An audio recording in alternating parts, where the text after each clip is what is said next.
analytics. We've got the first shift on Sunday morning, so I'm excited to be here. The clock's gone back. I just want to do a quick kind of level set because these talks can be really deep or really shallow depending on the audience, and I want to know what everyone's come here to find out about. So, if I could get a show of hands, as who has maybe used Google Analytics to look at their customers in the past or done any sort of data mining around it? Okay. Has anyone done any predictive modeling stuff, running forest, trying to see the future? Okay, cool. We've got a nice smattering of stuff in the audience. Has anyone done neither of those things, but is just here today to try and figure out the kind of how to understand their customers better? The lady in the red t-shirt, cool.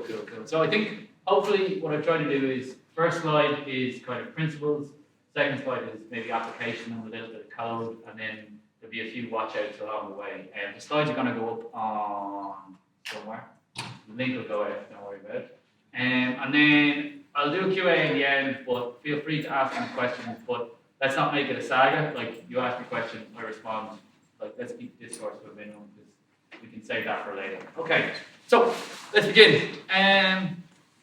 Just to go through the agenda, I'm going to give you an introduction about me. We did talk about the business problem, because I think it sets a lot of context up for the approach we took.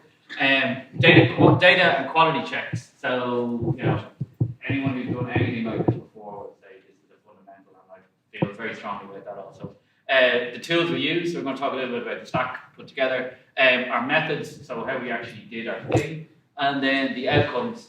And next steps are a little bit open, so I'm probably just going to talk about them quite loosely. So introduction to me, I was a business consultant for about 5 years, and about 3 years ago I decided to be a data scientist, for whatever that means. So I don't have a PhD in statistics, I'm not a mathematician, and I would classify myself as quite strong with business logic, and I'm definitely, without a doubt of certainty, a hacker. So fashion one things going to absolutely work. So this is not beyond the realms of anyone, nor should you consider it that. The problem itself is we worked business problem, so that's me. The problem was we had a client who sent millions and millions and millions of SMSs and received millions and millions and millions of SMSs. They wanted to try and understand how they could get people to respond to their campaigns. For every SMS they received, they got money.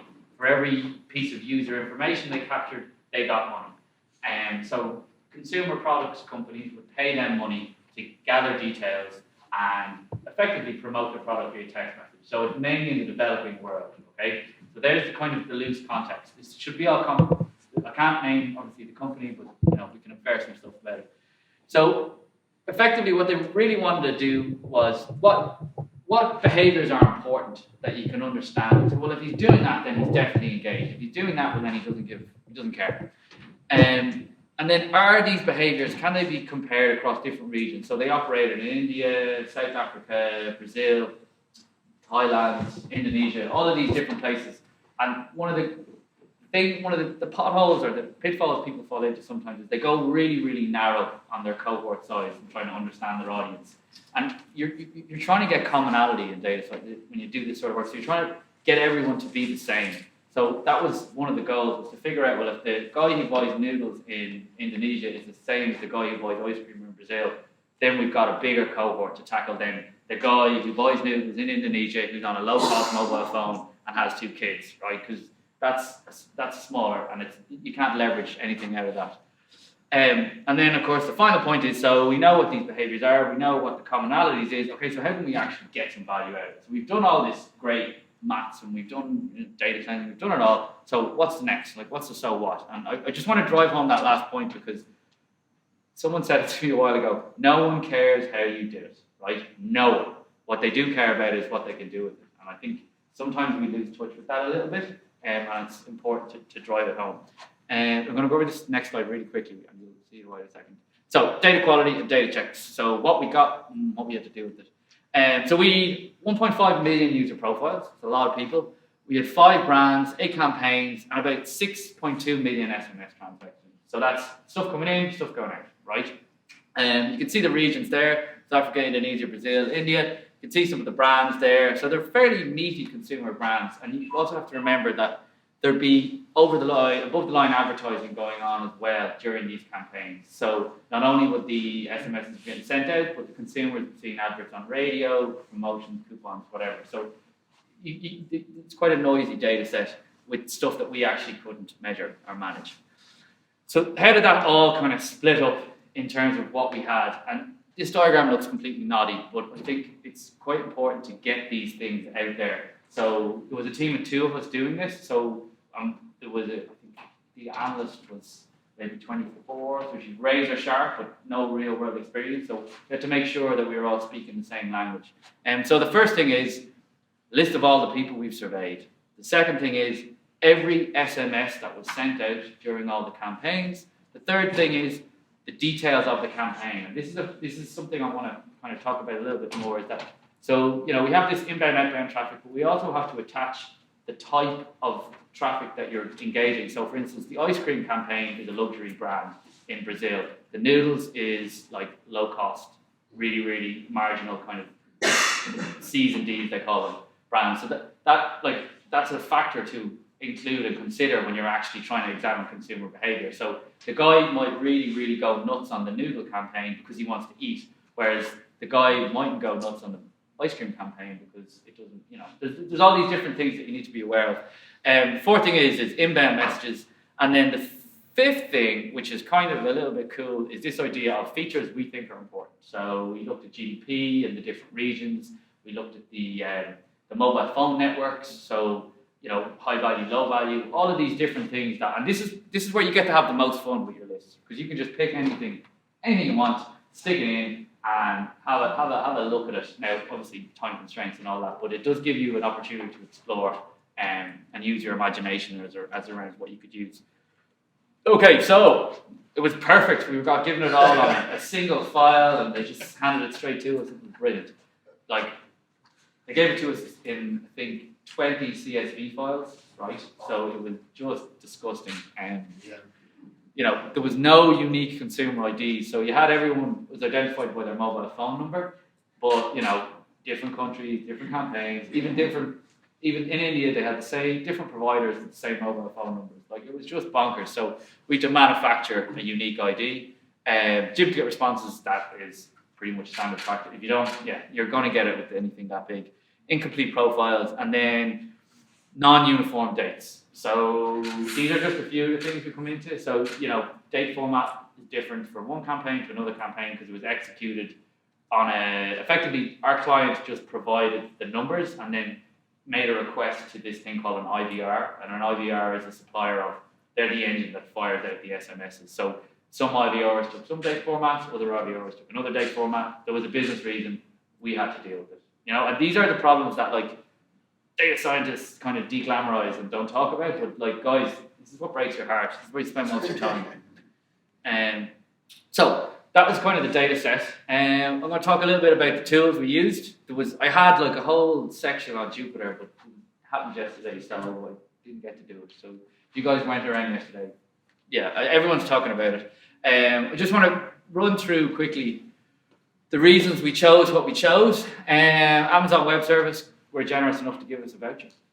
They're expensive. They are quite easy to use. They're well documented. So if you're beginning, then that would be my suggestion. And there is loads of other providers out there. Don't feel tied to them.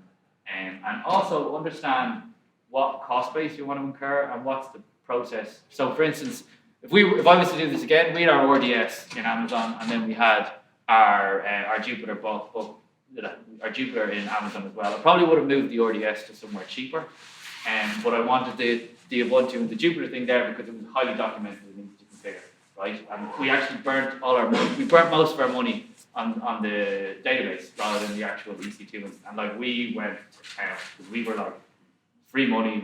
We picked the biggest thing we could get. And we did great things. I cannot stress enough how cool it is just to be able to go run that, and then you can pass your notes back and forth really, really easy.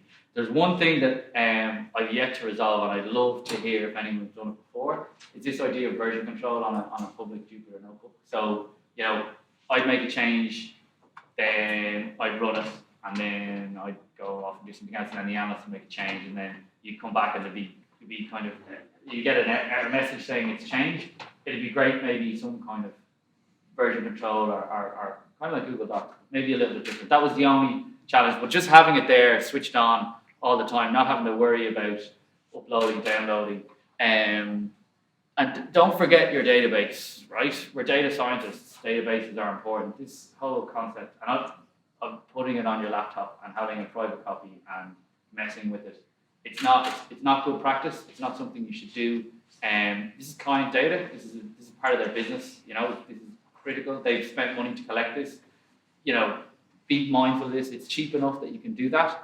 And then MySQL Workbench, you know, it's free, it's easy. And anyone who wants to be a data scientist and doesn't know about SQL, I really you want to really get on that. You don't fall in love with machine learning and then forget the basics. You're like learning how to ride a bike without gear. It's just go and I learned a lot about SQL on this project. I'll have to say, more about performance and how to index stuff, which is kind of cool.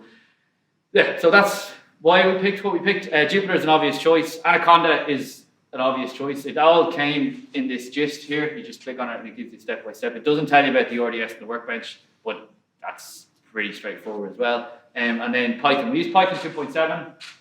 I get to move up to... No, that's why I asked the question yesterday. I go with what you know, and then when, like for the next project, we'll use 3, but for this one, I've had problems with... My biggest problem with 2.7 has been coding issues, when you have funny characters, and I don't want to have to learn all that again in 3. Now, I know 3 apparently doesn't have that issue, but... No issue. So, you know, I will get there, but you can't... For us, this was a pretty innovative thing, so we were like, right, let's not go completely bonkers. Now, so that was the stack. Getting it set up, right, guys? It shouldn't take you more than 2 days. A day at the most, 4 hours if you know what you're doing, right? Don't be scared. Don't be worried about it. The instructions are like so straightforward. You just click, click, click, click, click. And if you're finding it challenging, keep at it, and you will. And after you've done it, you'll be like, God, that wasn't so hard. Jeez. And like, even, you know, you're in the command line, logging in with your SSH keys, and you're like, oh, gee, Mac. And then Python goes and crashes, just log in and reset. It's that simple, and it's worth the effort. I just kind of want to, this slide for me is to tell you guys, these things are worth the effort, and invest in them. And now, like, if this band in the front row, Dave has it, well, we'll be doing something in Spark next, because that's the next big thing that we want to tackle, because the data set was big. We spent a lot of time loading, a lot of time joining. Like if we go for a bigger data set, so they run 2 campaigns a week. So if they want to do this on their whole data set, a relational database, it's just not going to work. It's just not. It's not at the races. So we're going to have to do it in Spark.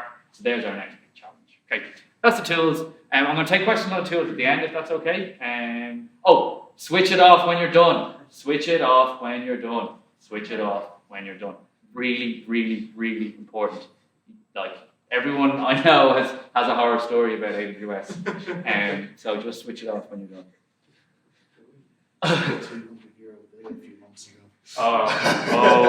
If only. Right. We'll go through the packages. I'm not going to talk too much about it. I think I have a slide in the graphing packages. Basic stuff. Scikit-learn, pandas, and NumPy. You know, pandas is a whole massive topic on its own. NumPy is a whole massive topic on its own. I'm not going to go there. I'm just going to give you the guidance around this is what we used. We also use this SQL driver here, which again, use it. Like, don't bother exporting your CSV onto your desktop and then loading it or exporting it into your S3 bucket, whatever. The database is there. Connect to the database. That's what you're supposed to do. Because then you can take the script, and the next time you have a project, you just connect it to a different database. You don't have to change the file name. You don't have to do any faffing around. It's important you build these little efficiencies into your process, because it saves you time to do the sexy stuff later on. Okay. Oh yeah, I did actually do a little bit about, so Matplotlib, Pandas tool for plotting, Pandas tool for plot. We did so many plots in this, I forget which package we used for what, because you're just constantly trying to get things out of the data. So I now have it in my Jupyter notebooks. I now just have a standard block with all my libraries and all my things, and If it's an exotic one, I'll just pip install the next one and put it in again. So that would be my guidance and my advice. It's up to you how you want to run your code or whatever, but usually just bung it all in. Things are cheap at the moment. Like an IPython notebook isn't a performance tool, it's an interrogation tool. Now people will challenge me on that a little bit, but that's how I really see it. So now we get to the fun stuff, the methods, how we actually did it.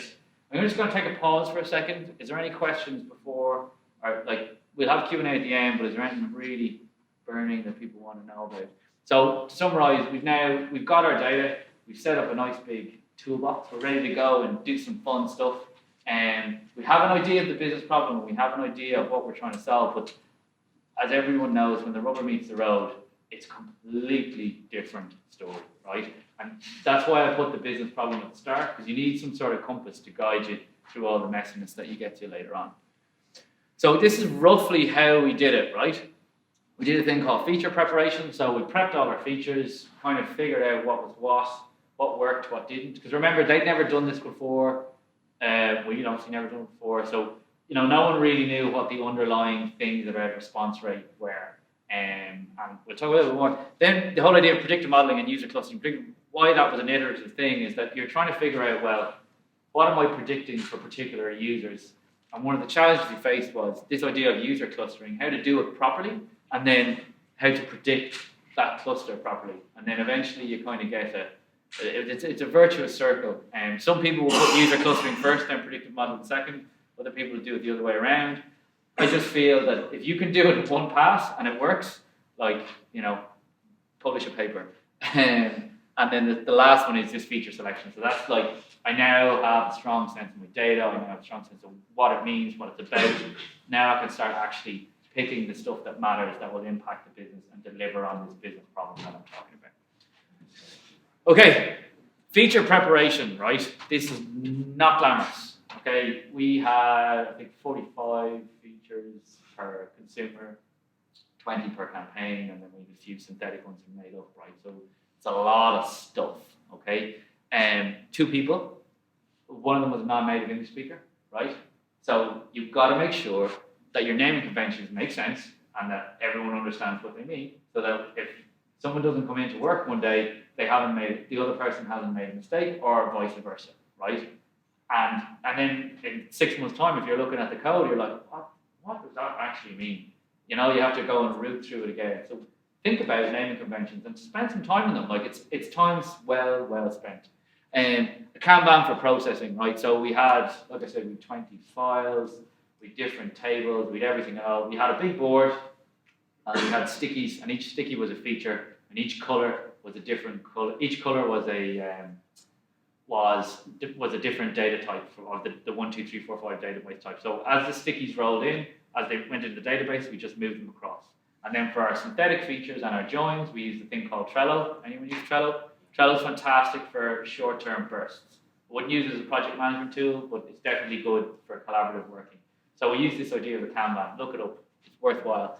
And then synthetic features, right? Oh, there's a typo at the end. Okay. Synthetic features are features that aren't in the data set. They're features you manufacture. So for instance, time between responses. That's a synthetic feature because it's not explicitly in the data set. We manufactured it. We want to see if it was useful or not. As I said before, this is different to the features you're injecting around like GDP and all that sort of stuff, because these come from the data set. I think this is where you add value, right? This is where domain expertise comes in, and you really start to understand the data. And the way we approached it first time around was we kitchen sinked it. We went like absolutely anything we could possibly think of. We made a feature for it. We made it binary, or we made it a continuous variable, or whatever. And I think we might have over-egged it a little bit. And I'll explain why and why that was detrimental later on. But you got to be aware of time and I always feel it's the academic versus the business guy. The academic wants to pursue it and be intellectually challenged. The business guy wants answers straight away. And as you guys work towards these problems or do these problems, you'll figure out what your balance is and where your cutoff point is. Sometimes I can be a little bit hasty, and my business partner goes to town. So we have a nice we have a delicate balance to maintain there. Okay, so that's the feature pressure. And I don't know if anyone does any cooking. No? Is there a chef before? So the mise en place is this whole idea of every time a chef goes down to his workstation to prep for his session or for his dinner, he organises absolutely everything. So when the orders start coming in, everything's really, really easy to do. And that's effectively what we're doing here, is that we're preparing, we're getting ready to do our hardcore data science, and we're organising everything. So we just reach for it, it's there, and we reach for it, it's there, and we reach for it, it's there. So we would have spent, I don't know, maybe 30 or 40% of our time on this bit, and it paid in dividends. Okay, you know, let's just have a butcher's at the data. So we've got it in now, it's in our database, it's in a reasonable format. There's nothing like a good plot just to check it out, just to have a look. So we have 8 campaigns, and you want to have a look at them, making sure that there's no wacky one. Like one of them, we had a whole split down the middle. We had like 3 days of nothing, and one of them skewed over to the right. So, you know, always check, always have a look before you start doing the heavy duty machine learning, because you can't go back and do the check after you've written your algorithms, because you're like, oh, so get rid of the easy mistakes quickly, flush them out very, very fast. And so that was fine, you know, SMS is in, SMS is out, seems balanced, I'm happy. Right, now we get into a little bit more interesting stuff around outliers, and we all have ways of dealing with them. There's, in a set this big, there's always going to be junk. Like, I think we've one mobile phone number that responded 1,100 times, and so it was a test for the campaign. You know, we weren't informed of that, and so we spent a good bit of time histogramming it up, box plotting it up, figuring out, like, you know, where it was, and eventually what we kind of came out with was there was about 10 users or 12 users above 50 responses in total across all the campaigns. And so we said, right, those 12 users are going to mess with our heads. Let's just cut them. We've got 1.5 million, so taking out 12 is okay. Like I said, I'm not a statistician, but I'm pretty sure you can just get rid of that. And then you get this kind of block of 50, and it's not a particularly great graph, but I just want to talk about the outliers. So usually you just want to get rid of 2 or 3 standard deviations. Anything outside of that it's a pretty good indicator. And anything less, you're probably going to get a bit annoyed. Anything more, you're just taking in junk. These are really, really loose rules. There's reasons why you could go and spend whole weekends and weeks figuring out what outliers you want to remove. I just go 2 standard deviations, plot it, and it looks grand, I'm happy. If it doesn't look grand, then I know I'm not happy. The underlying reason is that I have to solve a problem, not prove how good at statistics I am. Okay? So you guys are allowed to do that to whatever degree you want, but I'm like, 50 looks grand, yeah, let's just get rid of it, let's move on. We now know 50 is our limit. We probably have a high density of zeros, and then up around 10, and then anything greater than 10 is probably another cohort. Right, cool. So we're looking like 3 cohorts, but we'll get on to how you could really test is there 3 cohorts or not later on. Oh, one thing, valid responses, right? Always check, just because it's like if you look at email campaigns or email marketing, and a sent is not the same as a received, right? So make sure that when the events that you're measuring are actually consumer events, not the events that the process is generating. So those SMSs were declared okay by the receiver. So they were actually received by a consumer rather than just sent. Because the IVR, the sending machine, would send them about 10 times over if they didn't get through, especially in India. Right, so that's great. So we now know roughly what our users are looking like. Then we go down another level, and we want to check out our campaigns. Because remember, we're looking for commonality, right? We're looking for commonality across the campaigns, and we're looking for commonality across the consumers. So always have a butcher's. We took out our crazy greater than 50 guys, and we did these things called box plots. So they're just literally an idea of how the campaigns are responding and what the distribution is. So you can see campaign 1 actually had quite a high, like loads of people responded more than once. Interesting again. The others are kind of low. They're all skewed towards the right, or to the left, sorry. There's a few, out between 3 and 4. And we had 2 other campaigns where they were absolutely insane. They were all the way over here. And like I think they were where the 40s and 50s were coming from, but it actually turned out campaign 1 to 6 were product related, so each response represented the purchase by a consumer of a particular consumer product. Campaigns 7 and 8 were just a reward if the consumer responded. So if the consumer responded, they got credit on their phone. So there was an immediate desire to respond, whereas the consumer had to invest some time and money. And given that they're third world, developing nations, then no, it's developing nations. You know, there's a lower propensity to respond. Okay. Yay! So now we get a little bit technical.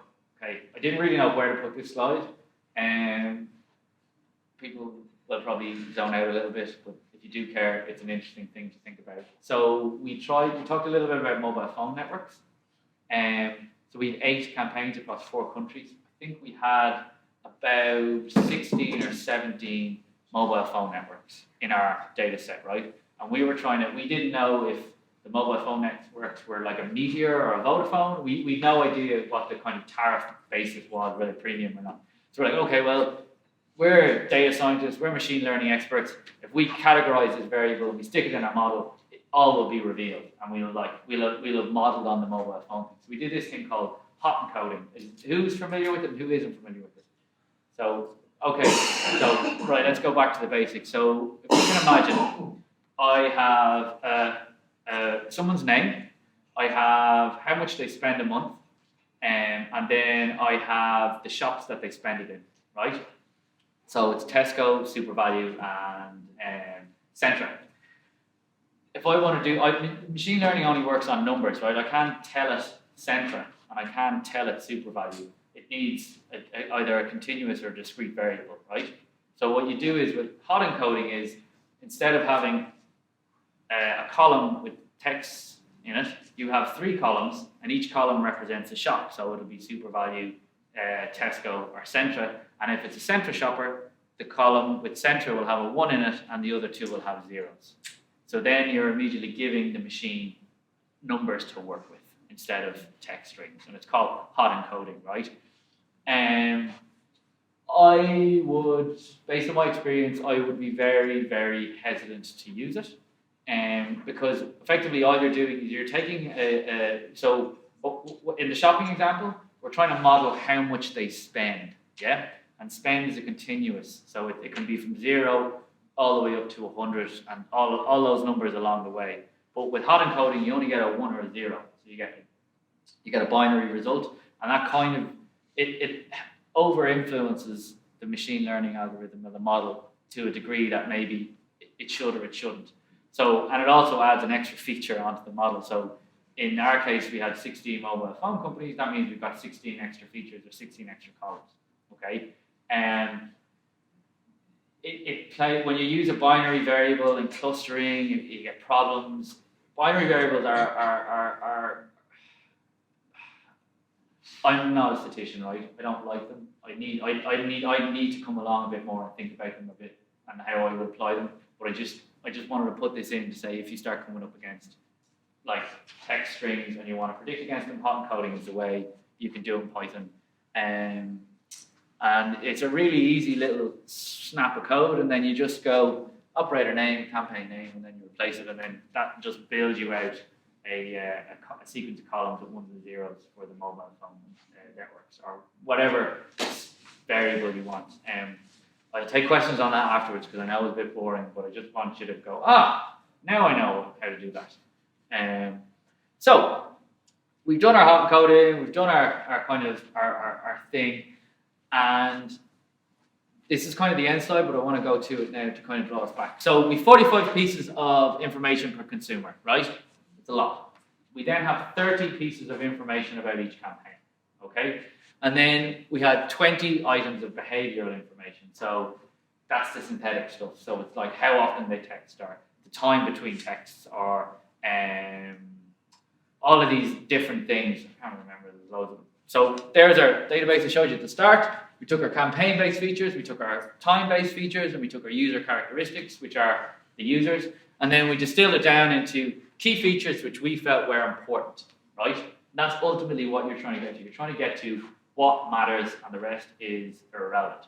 And so stuff like time between in and out, was it English or not, the delta between the user getting a message and sending it out, how much the reward was worth, average time between responses, and how many messages they received. So if they were peppered with messages, they'd probably respond more. You know, some of these are very obvious, other ones are a little bit interesting. So like the English or not was kind of cool, and the reward info was kind of cool. You know, you can start playing with rewards and figuring out things, which is really, really nice. And that's effectively like, that's it. You now know what your consumers want.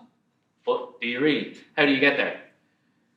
Now we get into this iterative loop of user clustering and predictive modeling, right? Now, I'm going to try and get through this at a high level. Happy to take questions, technical or otherwise. This could be really boring on a Sunday morning, or it could be the best lecture you've ever been to, but it's your lecture. So it's all about this iteration. Okay, so we talk about clustering, right? Who's familiar with Kmeans clustering? Okay, yeah. And who gets the idea of why you cluster? Yeah. Okay, so I got more hands about Kmeans than I did why. So that's, I don't know if that's telling of the audience or whatever. So we see here, right, there's our histogram of our response rate. So how many users and how many users on the left and how often they responded. And then there's our sexy K-mean clustering of continuous variables, right? So which one do you think is better? I mean, the one on the left is obviously easier to interpret. You know that you've got big cluster here, grand. Here you're like, what the actual hell is going on? They're different colored dots. They're not blobs like they did on the GitHub repo I looked at. You know, they're not distinct. You know, what am I going to do with that? And we spent a long time trying different values of k, taking out the discrete variables, so zeros and ones, only using continuous variables, all this different stuff, and we just kept getting junk, right? So we just went, right, histogram it is. Intuitively, it feels good. We can explain it away. Let's go with that. And the reason I put that up on the board is that, like, unless you're trying to prove a theorem on clustering, you've got something to do. Do the thing that you're comfortable with, not the thing that you read about in the blog, because eventually if you can't explain it, you'll get caught out. Now, to say that, sorry? Yeah. What was in the previous slide? What do you have to on the axis? Oh, that's just the K-means algorithm split out like two vectors. On the left? Yeah, so that's the user count. And then the axes are wrong. That should be user count there. And that's response rate. So it's how many people responded, 300, 200, 150, 150, in between 50 and 100, and then less than 50. Sorry, Just visually looking at it, I would say there are three classes, and one is the diagonal line, and then the other two horizontal lines, and there are three distinct classes. Does my classification make sense? It does, but then you've got that black one up at the top, and you're like, what am I going to do with that? And how do outlier, and how do I explain the features, and how do I decide if that cluster makes sense? And I appreciate, you see, normally with clusters, you're looking for distinct, like, blobs, but the problem, it's just... So like, I would say three distinct behavior and another one, so does it make sense? Yeah, you could go with it, right? I'm not saying you couldn't, but it just, for me to think about the logic behind it, because what happens is, right, you then put those clusters into a machine learning algorithm, right? And then you get a prediction around the features or whatever, and then you have to go and explain it to someone. And you have to go and say... I think it's a really valid point. Do you need interpretability or do you need prediction? And those are two very different things. And I think if we were to black box this and the client just wanted us to send messages to people we knew would respond, I'd spend more time on K-means and work up my model. But I have to go back to the client and tell him roughly what he should be looking out for, because I need to get more data off him of a particular manner. So I thought it's so regular that it must be interpretable. It probably no, and this goes back to, I always feel like I'm just on my fingertips with this sort of stuff. Like, I'm pretty sure I could spend some time on it, but I just didn't feel comfortable enough, because billable work. You don't mess around. You make sure you're on top of it. However, I had a chat with a friend of mine who is infinitely more clever than me, and he suggested that the way we worked is, the other thing was we'd know discrete variables in this cluster. That was another reason. So we know ones and zeros. Everything was continuous, which was only maybe 60 or 70% of our features, right? So it just didn't make me comfortable, goes in the bin. The next thing is, if you are inclined, and the gentleman in the front row, I highly suggest you have a look. I have a paper if you want. Spectral clustering, right? It knocks it out of the park for those sort of complex, odd clustering stuff. But then histograms are easy to generate. So just, there's always a way to crack it, but spectral clustering now is maybe 3 or 4 days of me going around figuring out how to apply it, cleaning up my data, doing some test cases. But at least I know it exists, and I don't have to worry about I'm doing this wrong. I know it's right, and I know there's a different way to approach it. And that's kind of important, just not to be intimidated by the simple things or the big things or whatever it is. Just get it done. Okay. So now we get to some interesting stuff, right? So now we've got our clusters, we've got like 80 features per consumer. We have a massive Amazon box, so we don't really care. But God, that was the geekiest thing I think I've ever said. Right, if we were doing this for every single data point, and we're predicting on 100 features, it's going to cost a lot of money. Most importantly, it takes your time to watch and wait. And then the answer comes out. And then what happens is you get a tree that's like unbelievably massive, and you're trying to figure out what's going on in this tree, what features are important. We couldn't even, we had to print them out on A3 because they were so big, and it was just useless. So does everyone kind of understand what a decision tree is? So basically it's the influence of each feature as you go down. So you're trying to spot the big nodes, and it's all about like how big the campaign was a really interesting feature. And then where else is the other one? The reward info is another feature. And then the failed but succeeded later feature was actually quite important. I'm going to talk about that in a minute. And here's the code to do it. You do your cross-validation model. You do your max depth in your decision tree classifier will give you a max depth of 3, which I think is pretty important. Entropy, everyone's familiar with what it means. It's like a measure of chaos. This is me being inexperienced, but I just use these measures as a point of reference. I don't tend to explore them too much. I'm like, okay, it says to use entropy. Entropy is good. I understand in principle what it is. It gives me I don't specifically understand what the measure of entropy means in the model, but I know that relative across the whole tree, that one has a big number and that one has a little number. Well, the big one is more important to tick, right? And that sounds like a really tacky and cheap way to do things, but it works. So don't knock it. So yeah, that's your decision tree. So then you can start to figure out, okay, I'm chopping it up into five layers. I'm starting to see what features are important. Then I can go back and take out the features that I don't need and start rerunning the model against the clusters of ones, more than ones, and 50s, etc.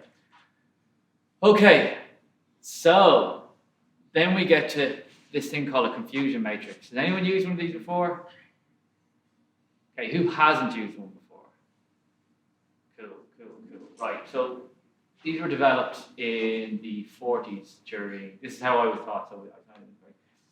These were developed in the 40s by the Royal Air Force for radar predictions. So effectively what they were trying to do is they were trying to figure out if they made a prediction that a plane was going to be somewhere and it was there, then they were great. And if they made a prediction that the plane was going to be there and it wasn't there, then they put a tick in another box. So you can actually start to see how good your predictions are. So what we did is based on our histograms and like a little bit of pixie dust, we figured out that there's cohorts of people who never respond. Okay, they're interesting. There's cohorts of people who respond one time, interesting, and then there's people who respond greater than 1. So you saw from that graph that there was like that big block of 0 to 50. But realistically, between 2 and 50, the size of that cohort was, I think, nearly 60% of the entire consumer base. Oh, no, you'll see the numbers. See the numbers in a second. That's incorrect. You'll see the numbers in a second, but it was basically never respond one time, and respond more than one time. And there are 3 distinct use cases. Back to explainability, I can go back in and I can say without, and everyone understands that, they get it. So then what I do is I take the model. Conor, Yeah. can you just say can you tell me who your customer was at kind of level? Like, was it chief marketing officer or something? Okay, so the customer level he was the base manager. So for those of you who don't know what base manager is, he's the guy who manages the customers and how they're interacted with. So he reports to the chief of marketing. So the marketing guy would say, we're running a campaign in India on noodles, make it work. So the base manager would have to go off, look at his base and go, right, I want this, I want that, and all this sort of stuff. So that's the customer. So he understood data. He wasn't a data scientist. His goal was just to execute and do it well. So we had to feed him things so he could go back to his BI team and he could go, okay, BI team, I want this type of consumer, and for this campaign, and BI team, I want that type of consumer for that campaign. And what you really to get like into it, you want to pull it up a little bit further, and we just build a model that will extract consumers straight off the database based on campaign criteria. So they tell us how big the campaign was, and our model just go in, hoover up a bunch of consumers, and drop them in. But you walk before you can crawl, and there's one of the talks. Has anyone done any talks on getting stuff into production? Like doing what, 2 o'clock? Right, that's, for me, this is the holy grail of getting this sort of thing into production and getting it actually working. Because there's loads of people, like teenage sex, everyone's talking about it. People are doing it well, and yeah, that was a bit inappropriate. I do apologize. So back to the top. So what we did with this graph is here, we tried to predict frequency 0, frequency equals 1, and frequency greater than 0. So we know here we're getting good prediction rates because it's 1 and 1, yeah. 2 and 2, or 2 and 2, yeah, we're getting a strong prediction rate, but we predicted 362 people, right? We predicted 362 people would never respond, but they actually responded more than once. So that's what that chart kind of means. So effectively, you're looking for a good strong sense of things. What I want to call out is, right, yeah, we did. You got to be careful what vectors you feed into the model, right? Because we got a really strong model. We got like 99% at the start. We're like, yes, right? That's a lie. If anyone says their model works, right, to that degree of accuracy, like, you know, it's snake oil. It's either the problem's too easy to solve or they've made a mistake somewhere. And we made a mistake in that. What we did was we included. What was happening was some customers were sending SMSs. And the SMSs weren't been processed, weren't been credited because either the campaign was closed or they'd exceeded their limit or basically there was a failure, right? And we wanted to capture that as a feature and say the likelihood of them to try again, you know, are they persistent? So we said if they tried once and failed, then if they tried and failed but tried and succeeded, then that's a 1. That's a feature because we know they're persistent consumers, right? We put that into the model, and lo and behold, that seems to be a really strong indication that they'll actually respond, you know, because they've already tried. Of course, they're going to try again. You only realize it when you do it, so we had to take it out because it's a fantastic model. So just be careful with, if it's too good to be true, it is. And this point about explainability, if you can explain that, I know you can see that gentleman with the glasses thinking about it. I'll explain it to you later, but yeah. So always be careful with that sort of thing. You're looking around anything over 75, 80. Yeah. 5 minutes. Anything over 75, 80. Yeah, good. Anything over 80, like you're a genius or something like that. Right. This other thing about cross-validation and folding, right? Talk a lot about training tests. That's one step. Folding is another step. I'm running a little short on time. I want you all to put folding in all of your models from now on and just do it. There's no constraints on processing power anymore because you'll either be using Spark or AWS, so just do folds. It makes for better modeling. It's just It's just good practice. It's like the Mizda place. It's good practice. There's the K-Fold 5. It's kind of a benchmark. We've explained it briefly there. You can go into more details on the thing. Right. So now we are at the end of it.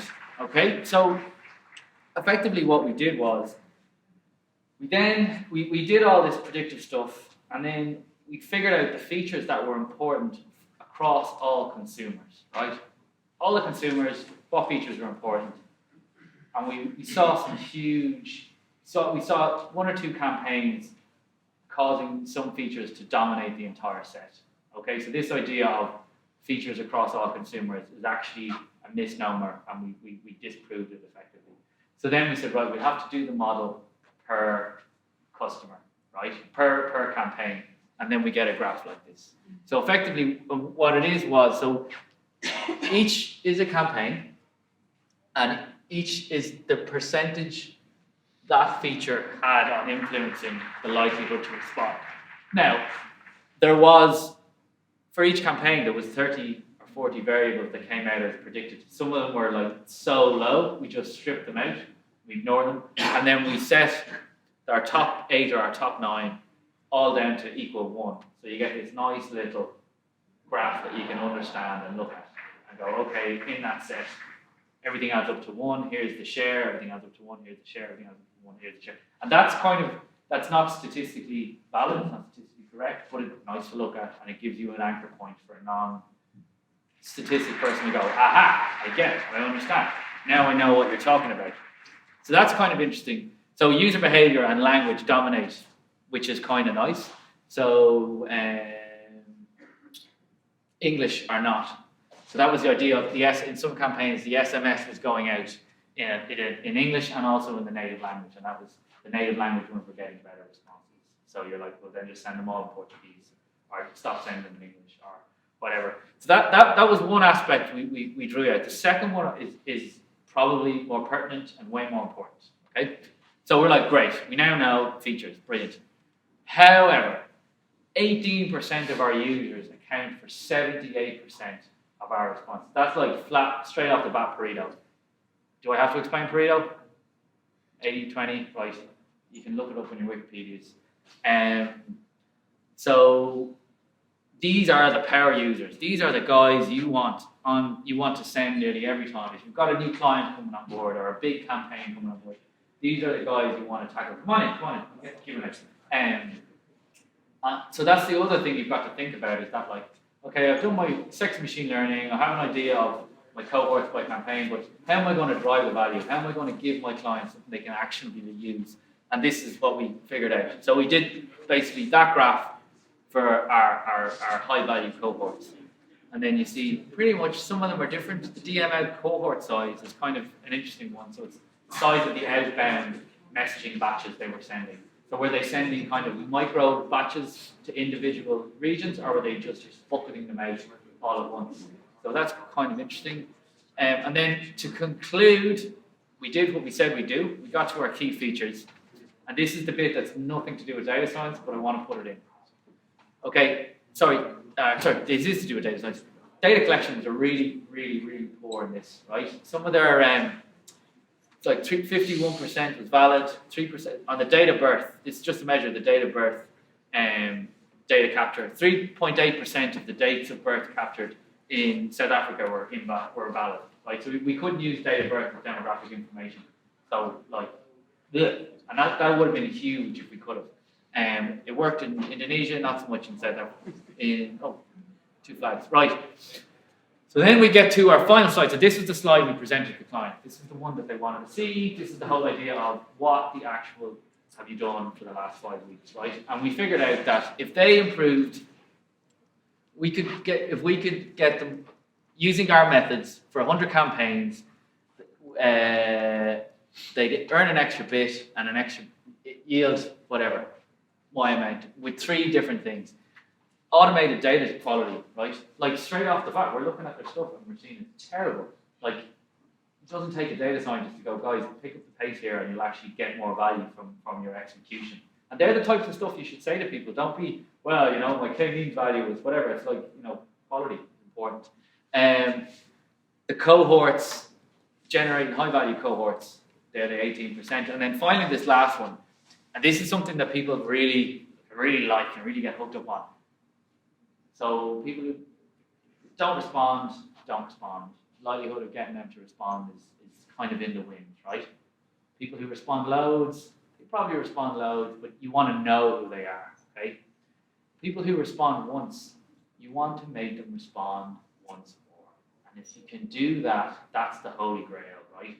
And that's where the behavior stuff comes in, right? It's not about knowing who they are, it's about trying to encourage them to respond more. And if I were to send one message to you guys about this type of work, it's find the guys who respond once and get them to respond one time more. And through the roof, like absolutely through the roof. Okay guys, that's the end. If you have any questions, have we got time for Q&A? We've no time for Q&A. Okay guys, listen, thank you very much for